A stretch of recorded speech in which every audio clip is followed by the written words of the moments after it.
Hello and welcome. My name is Catherine Ritz and I'm delighted to join the 2022 NFLC Virtual Summit. My presentation today will focus on proficiency versus performance targets, how to help your students level up. I'm just going to start with a little bit of information about myself. My background is teaching French and Spanish at the middle and high school levels, and I was also 612 department head in a public school district outside of Boston. I'm currently the director of the World Language Education and Curriculum Teaching Programs at Boston University's Wheelock College of Education and Human Development. And I have been super active in my state association in Massachusetts, MAFLA, regional NECFL, and also for the AATF. You see here two books that I am excited to have published, one focusing on leading your language program, and then a new book coming out with ACTFL called Proficiency-Based Instruction, Input and Interaction in World Language Education. So I am delighted to focus on this topic today, proficiency and performance. I think these are really, really important concepts, and having sort of a basic functional understanding of both of them will really help you in your classroom instruction. And I think make the shift to teaching for proficiency, if you're on that path, much, much easier. So we have a couple goals for today. The first is to be able to define proficiency and performance, then to be able to describe the language functions of those major proficiency levels and explain the difference between the sublevels. And finally, I hope you will feel you are able to set and use those proficiency and performance targets to help your students level up. So let's dive in. We will start with proficiency versus performance. What is the difference and why does it matter? Okay, proficiency. We hear all, to be on the path proficiency, teach for proficiency, and so on and so forth. So what exactly does proficiency mean? Well, proficiency in a world language means that you or a student or whoever is using the language on their own in the real world, no idea what you're going to be asked. You're totally independent. So you are just sort of speaking or reacting or listening, or writing or reading or whatever it may be in the real world. So this is proficiency. Contrast that with performance, and this is happening in the classroom. So we have a controlled context, whereas proficiency is sort of this wide open. I mean, you have no idea what the content or the context is going to be. And when you're thinking about proficiency, performance, on the other hand, this is sort of where we're actually living. This is our world as language teachers. So we have a controlled context. We have been learning about this topic. So as a language teacher, you're developing curriculum and you're setting the themes or the topics ahead of time. So you know, your learners know what this is about. They're not sort of out of the blue getting asked about something. Additionally, I think it's important to emphasize with performance, we're talking about scaffolding and support. So this should hopefully lead you to the conclusion that learners can perform at a higher level than their sort of independent proficiency level. So because we have been learning about this topic, because you are providing scaffolding and support for me, I'm going to do better on this topic than I would if I sort of thrown out in the world and like, oh my God, I don't know what I'm going to be asked or be asked to talk about. So students can perform at a higher level than their proficiency level. So there is a really important distinction between both of them, and we'll sort of connect this to how this impacts you in designing your curriculum and instruction in a couple of minutes. But sort of that's the big takeaway here. So this really matters for a couple of reasons. So the difference between both of these. So first, to say that the way that you describe performance and proficiency, so what they look like, when you hear about those ACTFL proficiency levels, when we're talking about learners' performance, we're using the same language. Oh, we're saying, oh, they're looking like novice, intermediate, advanced. So the description of a learner's performance or a learner's proficiency is the same. But as language teachers, we cannot accurately measure proficiency through our typical classroom assessments. I think that bears repeating, and I think that's sort of like glossed over when we talk about teaching for proficiency. So your performance assessments that you're using in your classroom are not designed to determine a learner's proficiency level. Other assessments are the oral proficiency interview, the OPI, is a type of assessment that's designed to determine a learner's oral proficiency level. Remember, proficiency has to be kind of on whatever topic. They have no idea, totally independent, real world type things. Not this controlled, focused topic that you've been working on in your classroom. So by definition, they're not called proficiency assessments, they're called performance assessments. So we're not determining proficiency in our classroom. We are measuring their performance level, which remember is going to be higher if we're doing it correctly than their independent proficiency level. But every performance that we help learners experience at a higher level than their independent proficiency level is going to be the thing that builds them up. So how do we get learners up the proficiency level? Well, we ask them to do performances that are a little bit higher than their independent proficiency level. So let's just say that again.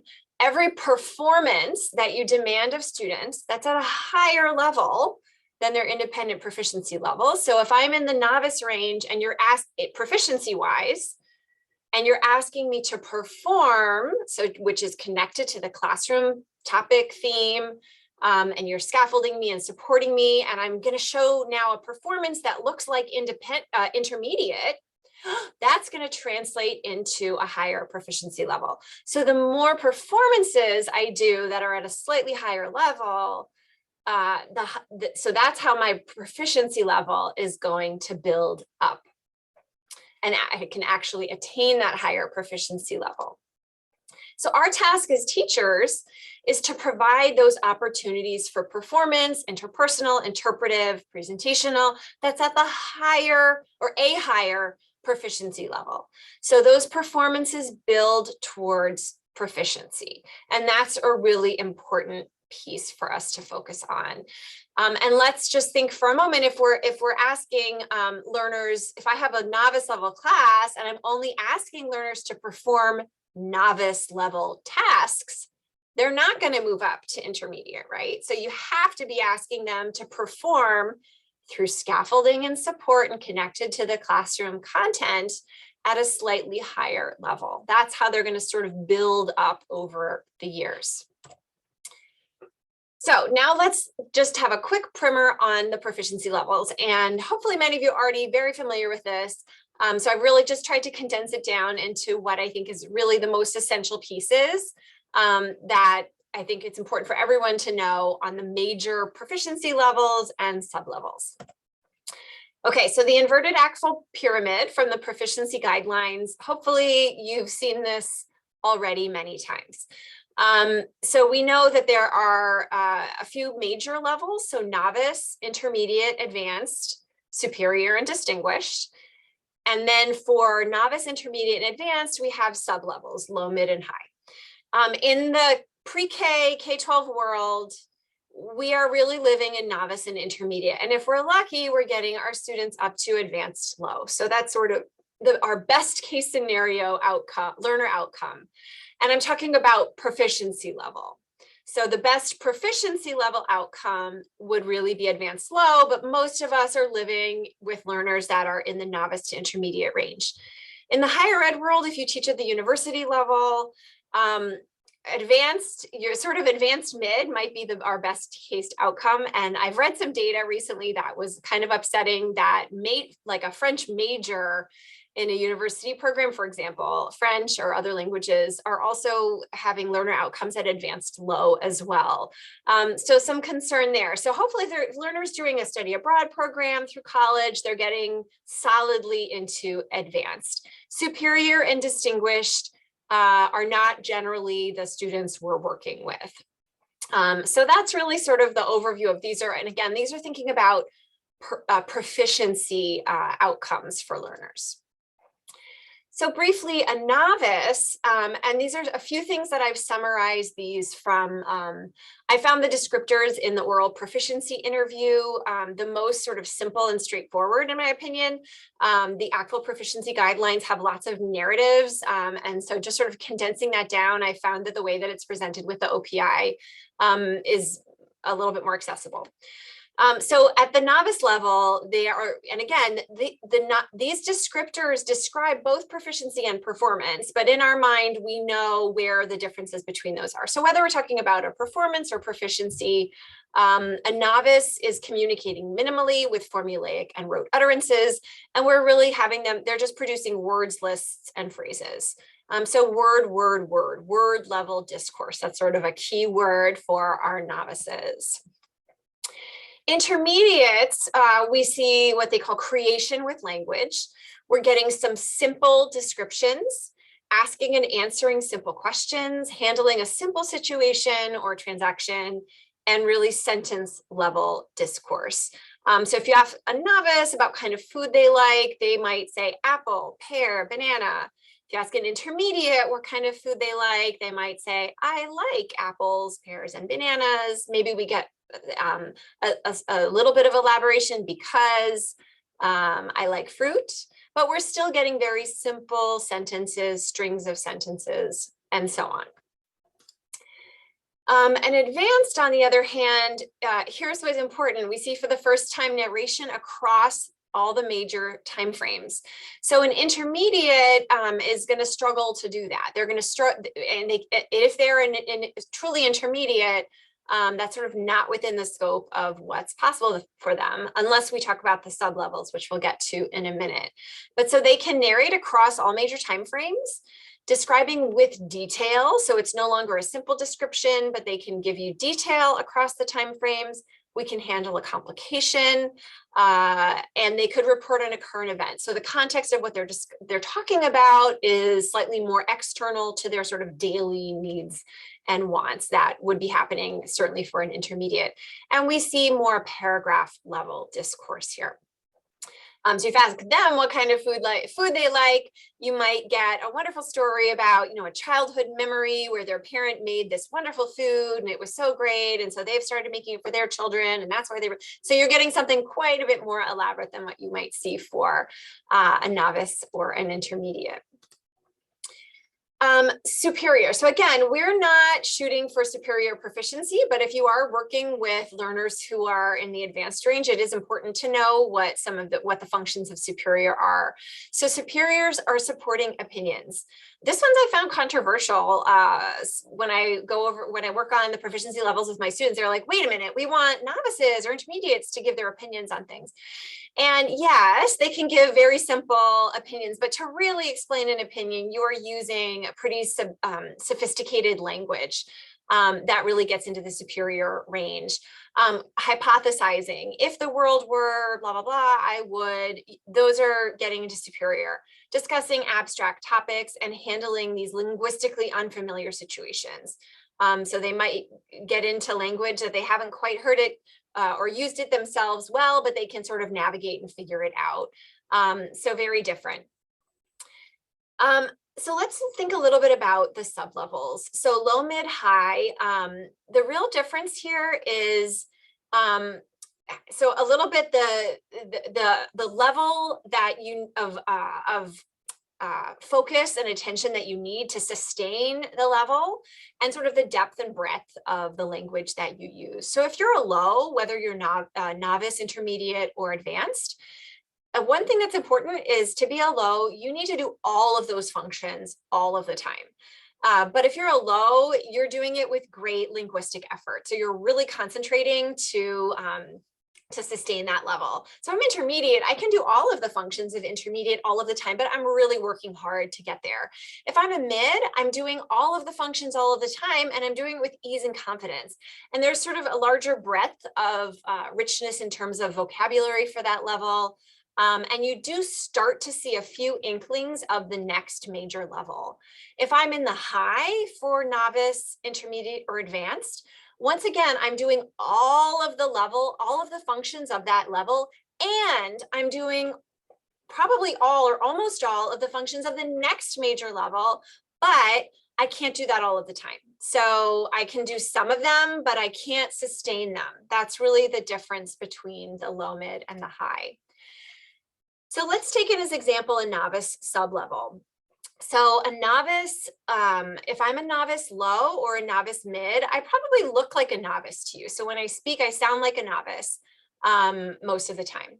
If I'm a novice high, on the other hand, I probably start to look like an intermediate. So I'm doing a lot of creation with language. I'm using a lot of sentence level discourse. I'm asking questions and so on, but I'm not doing it all of the time.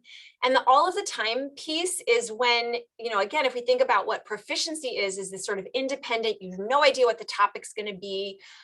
So if I get thrown something that's not something I've really worked on, might be beyond an area that I have no vocabulary or understanding in, I'm going to revert back to novice. So I can't sustain it. I'm not going to stay at that level all of the time. So I use a lot of intermediate level language, but not all of the time. What I think is important, and I feel like this hasn't been focused on, and maybe will be met with some controversy, but I feel pretty strongly the sublevels do not matter when it comes to performance. So I actually think it's been too complicated for teachers to think about, oh my gosh, is my performance assessment targeting intermediate low or intermediate mid? And really spending a lot of time worrying about the difference between the sublevels when that's not what we're assessing in our classroom. Those are for proficiency. So my perspective is that when you're talking about performances, which is what you're having your learners do in the classroom, the sublevels don't matter. They're only a factor when you're considering the proficiency level of the learner. So we need to understand them so we can sort of think about targets, but that's not what we're assessing in our classroom. Because remember, it's sort of, can I sustain this across all these topics? Well, your performance assessment's probably only on 1 or 2 topics that you've studied. So it's not really relevant. So now let's shift to setting the targets with this sort of foundation of the difference between proficiency and performance, overview of the major levels and the sublevels. How do I use all of this information to sort of set these targets and help my learners level up? So how does this information actually help me on a daily basis? So we're going to think about 2 types of targets, and both of them are important. So the proficiency targets are for your course. So at the end of this course, 1-year course, whatever, how long your program, your courses are. So in, normal K-12, really we're thinking about a year-long program. I'm expecting a proficiency outcome of a certain level. And you can see here, it's sort of and I thank you, going back many years at this point, to Greg Duncan for introducing this to me. For every 135 to 150 hours of instruction, we see an increase in a proficiency level. That's incremental. So in 1 year, typical course, we can get them to novice high. 2nd year, intermediate low, and then we see a very slow progression through intermediate, and maybe we're coming out on the other end of our 7-year program at advanced low. You see also there's a difference depending on the category of difficulty of your language, whether it's a level 1 and 2, a Romance or a Germanic language, or a level 3 and 4, an Arabic, Chinese, etc. There's a link at the bottom that you see here. It's hyperlinked in the PDFs of this presentation, and you see also a tiny URL to appendix from one of my books that gives a little bit more data on this. So if you'd like to see more information, you're welcome to find that there. But sort of set your targets, like, okay, I've got a 1-year high school program, year 1, novice high, etc. So the proficiency targets, the point of developing proficiency targets for your program, if you don't have them already, is to communicate expected progress to students, parents, school administrators, and other stakeholders. So it is really important that they understand where we're going and that you've set realistic expectations. I worry a lot about sort of an elementary program where you might be meeting with learners twice a week for 30 minutes. So that's an hour a week, for example. Do the math. How long is it going to take your learners through however many years they are to get to a certain level, to even get to that novice high? And a parent who might not understand this will say, oh, well, they've taken, 6 years of language in the elementary. Why aren't they fluent? I say, well, they're getting an hour a week. Let's calculate. Maybe we're getting them up to novice high. So it's important to communicate this to stakeholders. So now let's think about how we can use those targets to level up to help set performance targets, which is what we're going to use in the daily instruction in designing our curriculum. And I'm going to give you a link to this guide as well. So if we've set a course proficiency target of novice mid, so let's say I'm a 6th grade program that's meeting every other day. At the end of my 6th grade program, I think my proficiency target is novice mid. Versus now my high school level 1 program, we're meeting every day. We're going to hit that 135 hours. My proficiency target's novice high. So what is the performance I'm demanding of my learners? So I know I want to get them to a novice, mid, or high by the end of the year. So in the classroom, remember, with your scaffolding and support and connected to the instruction, I can get them to a higher level. So as a performance target, every performance, every interpersonal speaking performance, every interpretive listening, every presentational writing, I'm going to demand that they perform intermediate level tasks. So I want to see simple descriptions. I want to see complete sentences. I want to see asking and answering simple questions in there. So I'm leveling them up, right? Through my scaffolding and support and connected to instruction. I want to see intermediate. If your class, again, I said this before, if you have a novice level class and all you're doing is asking them to give you word, translate this word, or tell me 5 things you see in this picture. And they write like cat, dog, window, whatever. Word. Well, that's novice. So you're never helping them perform at intermediate. They're going to stay novices. So that's going to be the result of that. They will remain novice for 5 years. I mean, if that's all they're doing, they're going to stay at the novice. So for me to get them up to intermediate, which is of course where we want to head long term, even for me to get them up to novice high, remember, novice high looks like an intermediate a lot of the time, but not all of the time. In order for me to look like an intermediate a lot of the time, I need to be having the opportunity to do intermediate level tasks a lot of the time. I need a lot of practice with that. So I'm leveling them up. So my performance target, all of my performance assessments throughout the year should be intermediate, asking for intermediate level language. Now, here's where maybe some more controversy. Typically a 2nd year course, like Spanish 2, French 2, right? So if we have the good amount hours of instruction, a proficiency target should be intermediate low. Remember that advanced is narrating across the time frames. Well, a typical French and Spanish curriculum, and I apologize to other languages, but in French and Spanish, we're hitting them with the past tense, right? Preterite, imperfect, passé composé, imparfait. That's advanced. So my argument would be, they are barely holding up. Remember, a low is like, okay, I can do this, but this is taking all of my linguistic effort. So if now when I'm finally achieving low, you are all of a sudden forcing me to do advanced level tasks. So narrating across the time frames, which is what the past tense and the passé composé and the preterite imparfait are asking learners to do, is an advanced task. I am like, what? I can't do this. And this is where we start to see drop rates in our programs if the language is not required. So at the end of year 2, I'm like, goodbye. This was too hard for me. I'm bad at languages. I would argue when they're in the low, let's just keep targeting intermediate because they are barely hanging on. They're working really, really hard. So this is where I would stay level. My performance target for an intermediate low class would still be intermediate. I want them to be solid in intermediate. So if I'm continuing to demand performances at the intermediate level, these are across different topics. It's not all the same thing. This is what's going to really help them solidify intermediate, feel like they're good at this, they can do this, this is within their range of ability. So take a pause on narrating across the time frames until they're ready for it. I would say that this year 2, intermediate low, it's too soon. When I now am in a class where the proficiency target's intermediate mid or intermediate high, now I can start leveling them up to advanced level tasks. So if I'm intermediate mid, remember I'm solidly intermediate. I can stay here. I'm comfortable here. So now that I'm comfortable, I think we can start to challenge them a little bit more. And if I'm a high, remember that means I'm doing the next level most of the time, but not all of the time.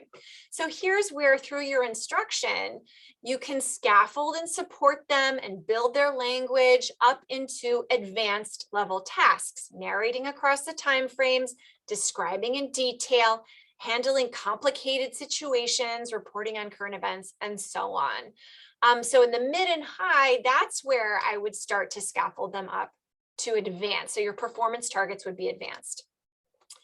Maybe noticing some patterns here. Now, if my class is targeting advanced low, again, they're using all of their linguistic effort to maintain the advanced level. I would continue to demand advanced through the performances. So I would not push them up yet. But if you are working with advanced mid, now we can start to scaffold them up to superior. And I just want to flag hypothesizing. If you're doing, sorry, French and I have a French and Spanish bias. That's what I taught. Those C clauses, if clauses, ooh, that is superior. So let's just pause. Maybe they can do a very simple version of that, but we don't need to hypothesize when we're in year 2 or 3. It's just too far for them. And if you notice, it's a superior. So it's well beyond their range of ability. Couple of things I want to make sure you notice. So novice is not, and I think never should be, a performance target. So how will you get your learners? So if you're only producing words and words and words, how is that going to help them move to intermediate? It will not. So do not target intermediate through your performances. You always want to be at least trying to get them to produce a sentence. And that might sound hard, but it's not complicated. It's a simple sentence. That's fine, but not an isolated word. That's not what we want. We want at least a simple sentence. The mid and the high are demanding performance at the next major level. And remember, that is with support. The lows, on the other hand, when you're targeting a low, you have a low proficiency target, keep them at the same level. Demand performance at that same major level. They're hanging on by a thread. This is really hard for them. They need some time to develop. So if you're going to push them beyond the next major level, that's where I think we're going to start seeing kids dropping and saying, well, this is just too hard. I'm not good at this. So let's just press pause on that and give them the time they need to develop. So the point of performance targets is for you, the teacher, to use these to develop your in-class learning tasks, framed around the 3 modes of communication, to design performance assessments, which can and should replace those traditional vocab and grammar quizzes, and also to communicate to, like proficiency targets, to communicate why you're asking students to do these types of performances, to explain to them the connection to those proficiency targets. So this is really what you're using for your daily instruction, but with the proficiency targets as sort of a guide. Thank you so much for listening. I hope that this was helpful. I'm happy to post the PDF of these along with it, and I hope you found those links that I shared. If not, they're hyperlinked in the PDF, and I wish you and your students a great success on your performance to proficiency journey. I know you can do it, and your students absolutely deserve it.